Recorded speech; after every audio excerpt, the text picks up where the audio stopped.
Training camp is in full swing. We're going to look at 3 training camp battles that I would love to see. So who will make the cut? Plus, we're going to look at the promotional schedule for the Washington Wizards this regular season. And Ish Smith got a job. We're going to talk about that and more next on Locked On Wizards.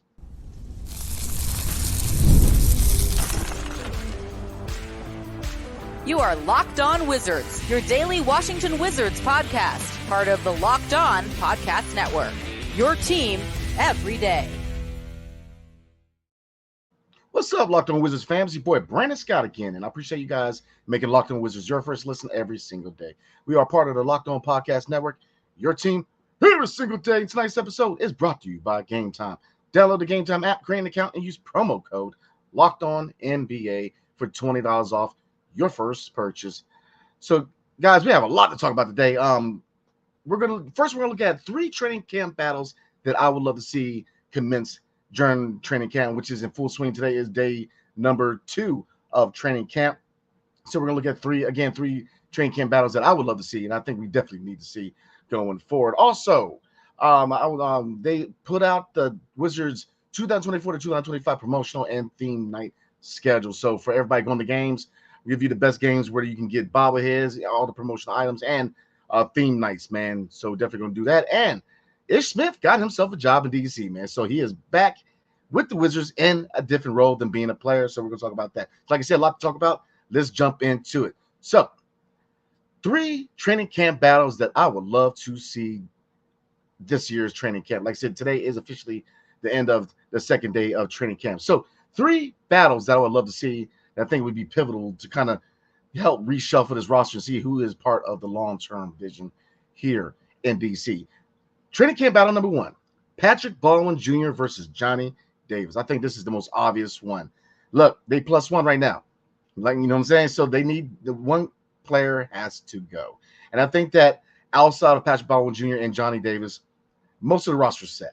I think it's set. Now, the only questions are, what is the starting 5? You know, and like I said, head coach Brian Keefe, BK, as they call him, he's going to throw out a lot of different lineups out there. So you're going to see a lot of different combinations, a lot of different scenarios, a lot of different lineups. So you're probably not going to get a clear picture of what the starting 5 is going to be for opening night till opening night. So it is what it is on that front. But like I said, one player has to go. You know, Johnny Davis, you can argue he has the kind of the edge on being released. He hasn't lived up to being the 10th overall pick. And you know, who's to blame? You know, could it be a little bit on him? Could it be on the previous administration? I don't think too much blame goes on to the new administration, but he just didn't pan out in DC. And Patrick Baldwin Jr., to me, has the edge of maybe staying because, you know, his skill set, you know, his 3-point shot definitely is his marquee skill set, right? And while his shot is not where we exactly want it to be, you know, he definitely hasn't, you know, he's right there. You know, he's a 3-point shooter. He's a guy, if you look at the size, 6'9", 6'10", he's a guy who can go in there and get rebounds. So, and Johnny, it's not that Johnny Davis hasn't shown progress in certain areas. You know, defensively, he's a really good defender. We know he's a scoring-minded guard. But here's the thing, you know, there's been mistakes in the past with Johnny Davis, especially with the previous administration, trying to turn him into a point guard, trying to turn him into a 3-point shooter. And he was not a point guard at Wisconsin in the Big Ten, where he was player of the year in the Big Ten. He was a 2-guard who, you know, speed-wise, not going to blow past anybody. You know, he's not a guy who, you know, his first step's not going to blow past many defenders in the NBA. So he's a footwork guy, a guy who uses finesse in his footwork to put himself in the best position to score. And there's been times where you see the potential of Johnny Davis. You see it's like, oh, man, okay, Johnny. But then there's times where he's just totally lost. And so, like I said, I think that Johnny Davis, his work ethic is on point. He's a hardworking young man who, you know, he wants to improve. It's just, but we hate him or love him. Like I said, I do like Johnny Davis. I think he's a very humble young man. He doesn't speak a lot. You know, he's very, very quiet, but he's a hardworking guy. But here's the thing. The NBA is a business. This is a business, professional basketball. It's not AAU. It's not the NCAA, even though you do have the NIL deals. The NBA is a $1 trillion business, not a $1 billion business. You know, you have to perform. And I think we all can agree that he has not lived up to being the 10th overall pick for the Washington Wizards. So, like I said, that is one battle. I think that you didn't need to battle it out, man, for who's going to be the guy who's going to be retained. I think that's one battle that we all are looking for. Who's going to be the guy that takes the last roster spot? So, again, the first training camp battle I'm looking at is PBJ versus Johnny Davis. Number 2. And this battle has 3 players in it, man, because, look, we don't know what the starting 5 is going to be right now, but I think we all know that Alex Sarr is probably going to get denied to be the starting power forward because he is number 2 overall pick. You start that guy. So you're looking at Kyle Kuzma being on the wing, which is dangerous, man, because he's going to eat on the wing. And that's why I think that he's going to have a career season, going to have a reserve all-star season, and his scoring average is going to go up by, slide him to small forward as opposed to power forward. So, looking at the forward position as far as starters, you're probably looking at Alex Sarr. And your plan B is probably Kyle Kuzma. Those are the 2 likely candidates to be the starting power forward. Now, looking on the second unit, the second training camp battle I'm looking at is Tristan Vucevic versus Marvin Bagley III versus Patrick Baldwin Jr. Now, we know that Marvin Bagley III can play center and can play power forward. And if you look at Tristan Vucevic, if you look at what's going on with the center position, obviously, Jonas Valanciunas is a starter and Rashawn Holmes is the backup. But you have to get some minutes to these young guys. Look, development of the young talent is pivotal. Lord, I'm making up words, y'all. It's pivotal, man. You have to get you got to get minutes to these young guys, man. And so Tristan Vucevic is a guy that, look, if you look at the priority given to all 5 draft picks, you can argue that he's probably last in the pecking order. Looking at, if you're looking at who gets priority as far as the allotment of minutes with the young guys, you're looking at Bilal Coulibaly, number 1. Number 2, you're probably looking at Alex Sarr. Number 3, Bob Carrington. Number 4, Keyshawn George. So in the pecking order of allotment of minutes, Tristan Vucevic is going to be the last guy, but you have to find him minutes. You don't draft a guy and don't give him minutes. Especially second round, because we ain't had a guy drafted in the second round has even showed up in probably the last 10 years. So, just the fact that he made it to DC and not on the milk carton, I think speaks volumes. So you got to get this man some minutes. So I'm looking at the battle. Marvin Bagley III, to me, is a guy that if he shows that he can play at a high level, he very well could be part of the future too. Like I said, you guys let me know what you think about Marvin Bagley, because I was actually very excited when they traded for him from the Detroit Pistons. He's a guy who, did he exactly pan out in Sacramento or Detroit? No, but I think not all that's on in Marvin Bags, man. I think that a lot of that had to do with system, fit, coaching, talent around him. The Kings, they were kind of reshuffling and find out what the right combination was. They had Tyrese Halliburton, and look, he didn't fit, and they sent him to Indiana for Sabonis, and Sabonis seemed to be the better fit. So Marvin Bags, I think that, the biggest knock against him from sources that, low motor issues, not always being, ready to play, having a low motor. And you haven't seen that in DC. You've seen a guy who came here and played really good basketball. So he could be a guy who, he's on an aspiring contract. So they're going to showcase him, give him the minutes, see if he can bring his trade value up. Or B, look, don't exactly say that, or don't exactly, put him out there like he's going to be gone. Right now they're looking at who fits, who's the best players for the future going forward, man. And Marvin Bags, man, if you look at his age, he's still young. He very well could be a long-term piece. But look, the ball's in his court. No pun intended. The ball's in his court. If he wants to be a long-term piece, he's going to have to display that and prove that to this new front office, man. And if they look to move on from him because he is an expiring contract, I can see that scenario too. All right. And real quick, looking at PBJ, we already kind of covered him. He's a guy who is slated to be the power forward on the second unit. But like I said, Marvin Bags and Tristan Vucevic could be players who could definitely push him for minutes, if not totally push him out of the equation as far as the rotation. So let's get into my third training camp battle. That is Malcolm Brogdon versus Jordan Poole. And before you start, Brandon, Jordan Poole's going to be starting point guard. And I said, look, I totally get that. I want that. I'm a big catalyst for that. And I think that's the route they're going to take. Jordan Poole is probably going to be the starting point guard. And I think that's the best case scenario for the Washington Wizards, because with his ability, being that dog, being a guy that attacking the basket, being that scoring-minded guy, he's going to be able to, definitely attack defenses and collapse these defenses and utilize a lot of talent on the outside, man. Shooters like Corey Kispert, setting up Kyle Kuzma, getting touches to Bilal Coulibaly and Alex Sarr. Definitely with the pick and roll combination with Jonas Valanciunas. I think there's a lot of capabilities with Jordan Poole being the point guard. But the reason I say making that, the reason why I say that's a training camp battle, I want him to earn it. We all know he's probably going to be the starting point guy. And here's an example I'm going to use, right? And it's not to say he hasn't earned it, but rock with me now. Stay with me.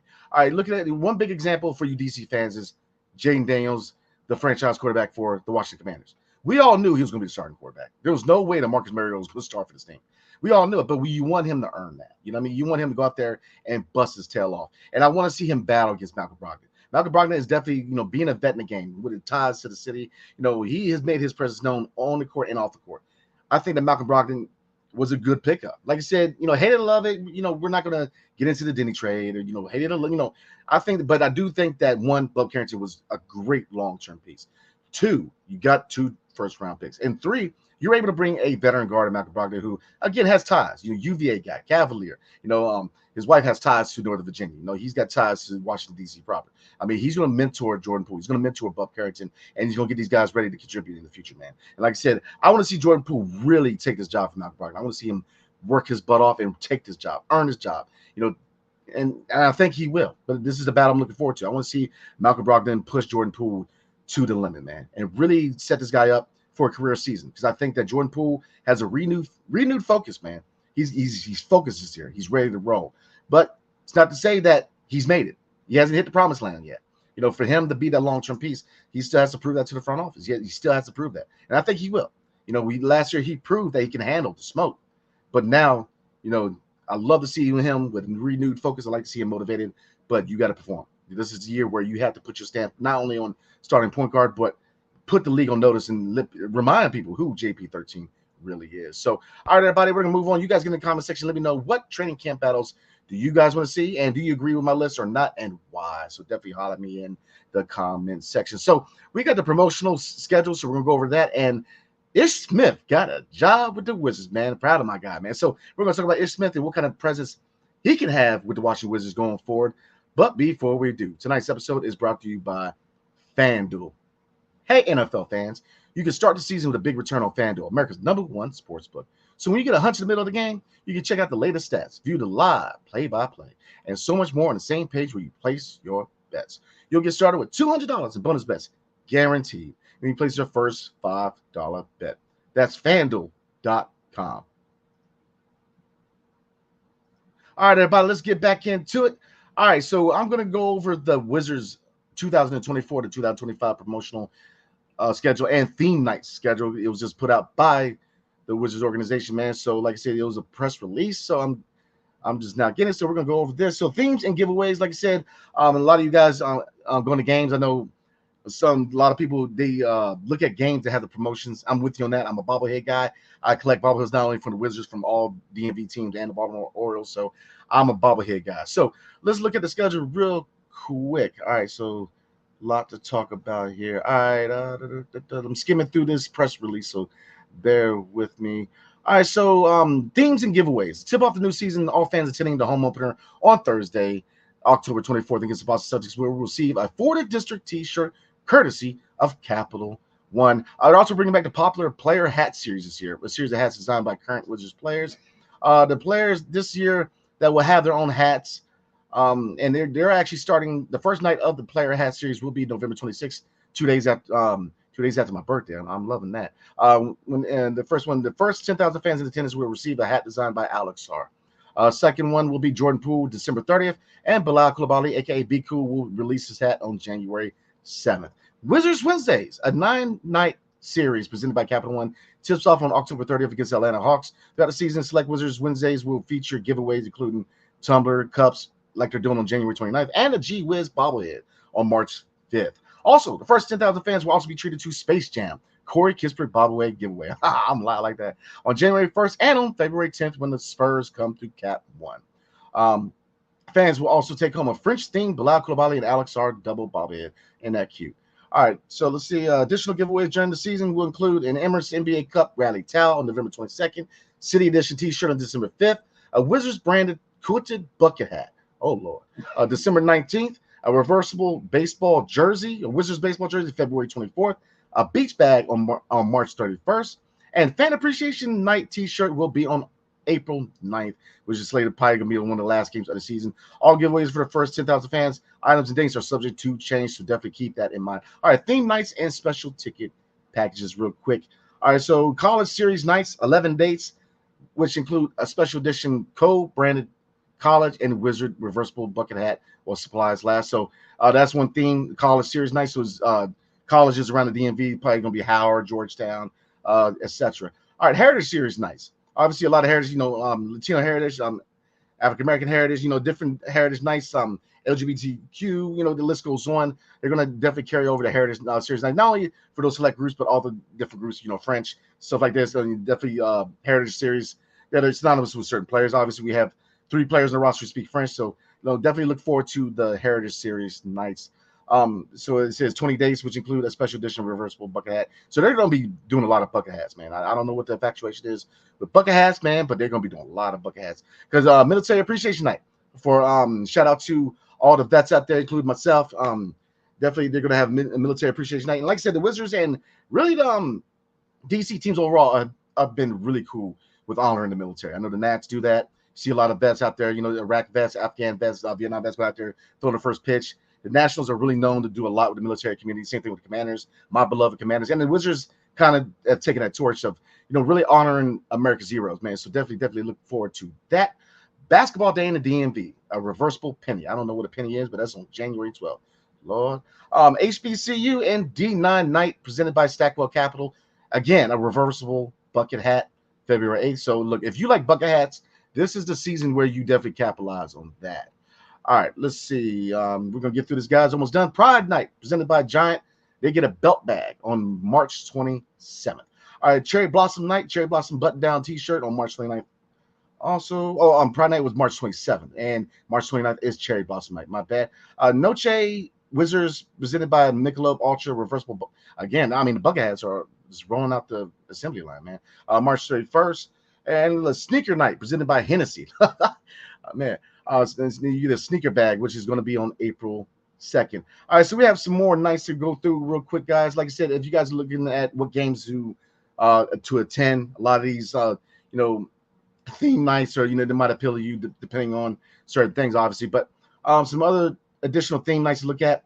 November 4th is Cancer Awareness Night, so definitely want to show up for that. Presented by MedStar Health.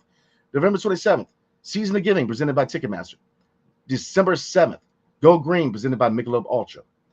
December 8th, Literacy Night. December 28th, Fit Night, presented by Planet Fitness. So if you like those tacos in Capital One, man, I would not go to that game, honestly, man. Let's see, Kids Day, presented by Ticketmaster on January 5th. Mental Health Awareness Night, presented by MedStar Health. That's on January 13th. Dr. Martin Luther King Celebration Game will be January 16th.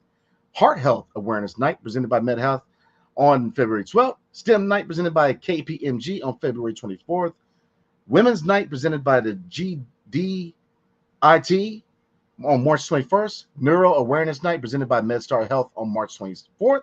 And Fan Appreciation Night, presented by Michelob Ultra on April 9th. So again, you guys definitely, if you're looking to 10 games a season, a lot of good reasons to go, man. A lot of good giveaways, a lot of good themes. Like I said, depending on certain factors, but I think that the Wizards are doing a good job really connecting with the DMV, connecting with all 3 signature states of the DMV, and really trying to show homage and love to all the different groups and communities of the DMV. So definitely love to see that. So all right, we're going to get into Ish Smith, man. He is back with the Wizards, but it is not in the Wizards uniform. So we're going to talk about that. But before we do, today's episode is brought to you by Gametime. Now, look, you guys know I am a fanatic when it comes to sports, man. I go to games all the time, man. And the O's right now, for you Baltimore Orioles fans, are on right now. Still haven't scored a run, but they're playing the Royals at home. But look, with baseball season winding down, you got football season and basketball season, and so many good reasons to rock with Gametime. Because look, through all my years going to games, I've dealt with every ticket app. And to me, Gametime is the best. And there's 3 reasons why I roll with them as opposed to other ticketing apps. I ain't going to name drop nobody. I'm just saying. Number 1. Gametime Picks. Creation makes it easier to save more on sports tickets, but not only sports tickets, right? Concerts, comedy shows, theater events, etc. Number 2, seat views. Get a panoramic view from your seat in the app before you buy, so you don't get that seat sitting behind the taco stand and that, man. You definitely want to get the best ticket for your money. All right, what else? The lowest price guarantee, or Gametime will credit you 110% of the difference. And something else I really like, Gametime ticket coverage. Your purchase is covered with the most flexible customer service policy in the ticketing industry. So look, do yourself a favor, y'all. Take the guesswork out of buying tickets with Gametime. Download the Gametime app, create an account, and use promo code LOCKEDONNBA for $20 off your first purchase. Excuse me, look. Terms apply. And again, create an account and redeem code LOCKEDONNBA. LOCKEDONNBA for $20 off. Download Gametime today. What time is it? Game time. Thank you for making Locked On Wizards your first listen today. I appreciate y'all, man. For your second listen, find Locked On Fantasy Basketball. Become a fantasy basketball expert and get the edge over your league mates with daily tips from Josh Lloyd, my God, man. Find Locked On Fantasy Basketball on YouTube or wherever you listen to your podcast. All right, everybody, let's get into it, man. Last topic of the night. Ish Smith is back in the fold. This is per report at Joshua Robbins of The Athletic, a guy that I've had the privilege to not only work with, man, but also learn from, man. God, who's, with him and David Aldridge, man, that's been one of the cool things being in the media with the Washington Wizards, being around GOATs like David Aldridge, longtime ESPN guy, now working with The Athletic, and Josh Robbins, man, a couple of OGs in the game. So he came out with a report that says that the Washington Wizards have hired Ish Smith as a pro scout. Now, look, this is a good move. Now, we know Ish Smith's been a Wizard about 12 times, but he's been probably with about half the teams in the league. But that's really an advantage to him. I'm not trying to throw any shade on Ish, man, because I think Ish is a baller. He's a guy who, he's been around. He's been around in different systems, different fits, different cities, different philosophies. And if you want a guy like that as a scout, a guy who's been around the block, a guy who's been with different organizations, he's been in different, situations, different roles, man. So this is a good move. Definitely shout out to Ish Smith, man. I think that I like the fact that bringing more and more former Wizards in, man. Now, to a certain degree, I think they need to reach out to John Wall and other guys, man. I definitely like to see him more involved. You could see Otto Porter. He just retired. Could he be in? Because I know that years past we've seen Antoine Jameson. We've seen a lot of former Wizards, in the fold, having some kind of position here with the one. And I like that, man. I love the fact that they're not only giving back to the community, but they're really trying to form a whole new relationship, not only with the Washington, D.C. area proper, but the Commonwealth of Virginia, Maryland, Beemore, the list goes on, man. Or Beemore, Maryland, but not only Beemore, but Montgomery County, PG County. PG County is the mecca of basketball, in my opinion, man. A lot of talent has come out of not only PG, but the Commonwealth. So, like I said, this, people talk about New York and other cities as, being big hotbeds of basketball talent, but we all know that the best talent in the country comes out of the DMV. It's not even close. So people need to stop it. New York need to go ahead and stop the road, man, because they don't even know what they're talking about. So, like I said, Ish Smith is back in the fold. We watch Wizards as a pro scout. All right, everybody, tune in tomorrow, because the topic for tomorrow is shout out to DC Onion, man. He made a comment the last video, and it really made you think, right? He says, and I don't have the comment on me, but roughly what he said is, look, we've been down this road before, because I've had a lot of good things to say, not only about President of Basketball Operations Michael Winger, General Manager Will Dawkins, Travis Schlenk, the list goes on, man. Head coach Brian Keefe, and the renewed vision. A lot of changes made by the organization. But look, a lot of fans are skeptical. A lot of fans, they've heard this before. So the thing for tomorrow night's video is, should you, is this what's different? Should Wizards fans still be skeptical? And I'm gonna give you reasons why you shouldn't. And like I said, you guys know me, man. This is I'm going into my third year. So for you guys who've been around the whole time I've been either a co-host or a host of Locked On Wizards, you know that I had no problem throwing smoke at anybody. And I've thrown smoke at this organization, especially when Bradley Beal's here. I questioned the vision of this team. I've questioned a lot of things. And like I said, I've had a lot of high marks for General Manager Will Dawkins. I think that he's going to do a great job. I've had a lot of high marks, and I've actually, influenced a lot of people to kind of accept Brian Keefe as head coach, because I let people know that the resume, the fact that this team rallies around this guy, the fact that his team likes this guy, Brian Keefe's the guy who should definitely be the head coach. So like I said, I got high marks for this organization, but I haven't always. Like I said, I'm with you guys. I've been through the Gilbert Arenas era. I've been through the John Wall era. I was a kid when we were the Bullets, even but we knew that was the era where we just gave away, practically gave away Chris Webber. So there's a reason that a lot of you longtime fans should be skeptical. But I'm here to tell you guys, things are going to change, and I'm going to give you reasons why. So we're going to get into that tomorrow night. And then Friday night, we're going to get into a live video like we always do. So like I said, man, we rolling through this week, man. Time is flying. So again, appreciate you guys, man. I will see you guys tomorrow night. Hail to the Wizards, and peace. See you guys next time.